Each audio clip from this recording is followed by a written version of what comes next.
Hi friends, তোমরা সবাই কেমন আছো? আশা করি তোমরা সবাই ভালো আছো। তো আমি একটা মাংসের রেসিপি নিয়ে চলে আসলাম। তো 5 মিনিট লেবুর রস দিয়ে মাখিয়ে রেখেছিলাম, রেখে তারপর ফুটন্ত গরম জল দিয়ে 1 মিনিট ভিজিয়ে রেখে তারপর আবার নতুন স্বচ্ছ জল দিয়ে মাংসটা 5-7 বার ধুয়ে নিয়েছিলাম। নেওয়ার পরে ওভেনে একটা কড়াই চড়িয়ে দিলাম। তারপরে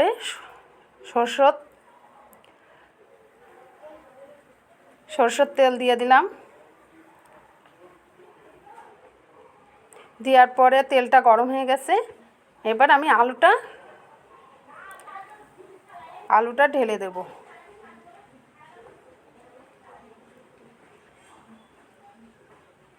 তো এই খুন্তি দিয়ে নাড়িয়ে নিলাম, তেলটা নাড়িয়ে এবার আলুটা ঢেলে দেব।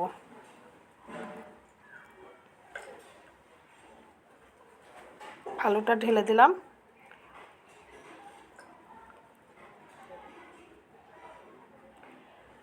আলুতে এবার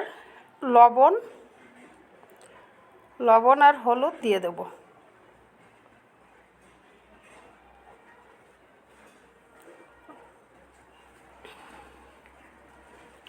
লবণ আর হলুদ দিয়ে আলুটা নেড়ে দেব।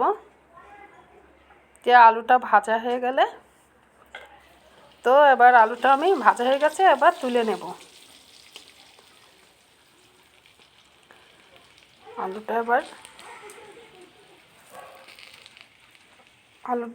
আলুটা তুলে নিলাম।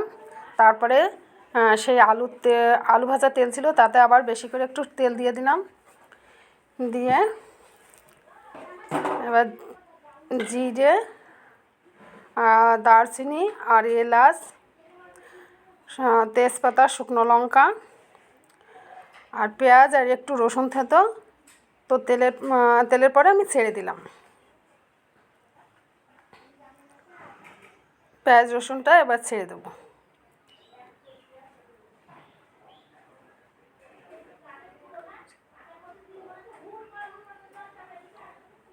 আর পেঁয়াজ রসুনটা ঢেলে দিলাম, দিয়ে একটু ওটা নাড়িয়ে দেব।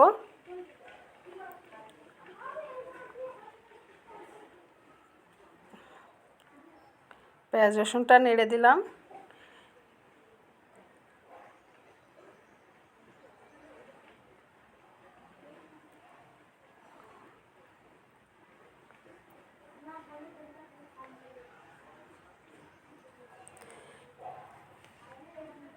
একটু ভাজা ভাজা হয়ে গেছে, ব্রাউন কালার হয়ে গেছে, তখন আমি মাংসটা ঢেলে দেবো। আমি একটু অন্য প্রসেসে রান্না করছি, মাংসটা ভাজাও হয়ে যাবে, আবার এদিক থেকে কষানোও হয়ে যাবে। সেইভাবে আলাদা করে মাংস ভাজার কোনো প্রয়োজন নেই, এইভাবে আর কি খালি খালি একটু নেড়ে ভেজে নেব।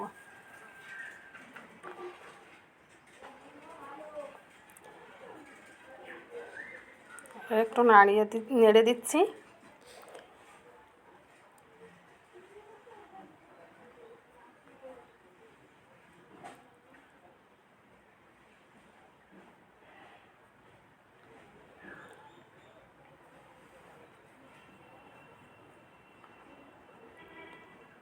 লবণ আর হলুদ দিয়ে দেবো। একটু লবণ দিয়ে নিলাম, মানে 2 চামচ মতন একটু লবণ দিলাম। 2 চামচ লবণ আর একটু হলুদ দিয়ে দেবো। এবার হলুদটা দিয়ে মাংসটা ভালো করে নেড়ে দেবো আর একটু হালকা ভেজে নেব।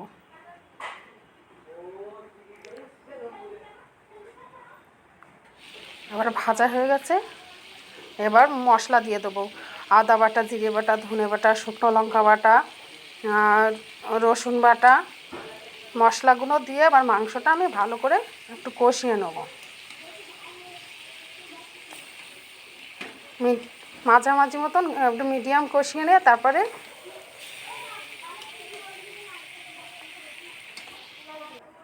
আমি টমেটো, কাঁচা কিছু পাকা পাকা লাল লাল টমেটো ঢেলে দেবো। দিয়ে ওটা দিয়ে একটু নেড়ে দেবো।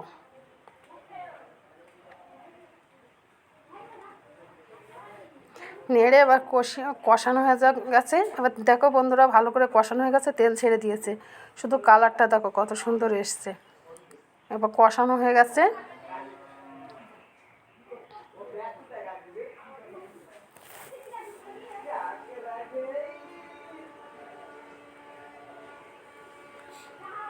কষানো হয়ে গেছে।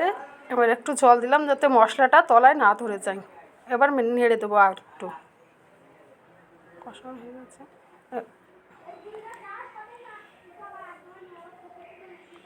এবার ঢাকা দিয়ে দেবো।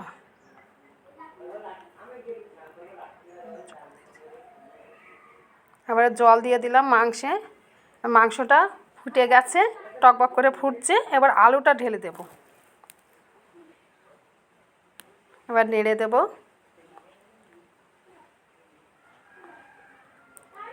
তো কালারটা দেখো কত সুন্দর এসছে।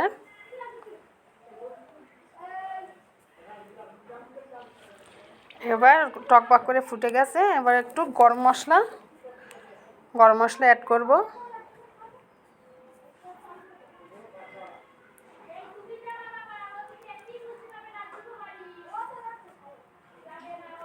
এবার গরম মশলা দিয়ে দিলাম। খুব বেশি দেবো না, মানে সামান্য একটু বেশি দেবো, দিয়ে একটু রেখে দেবো। 3 ভাগের 2 ভাগ দিয়ে রেখে দেবো।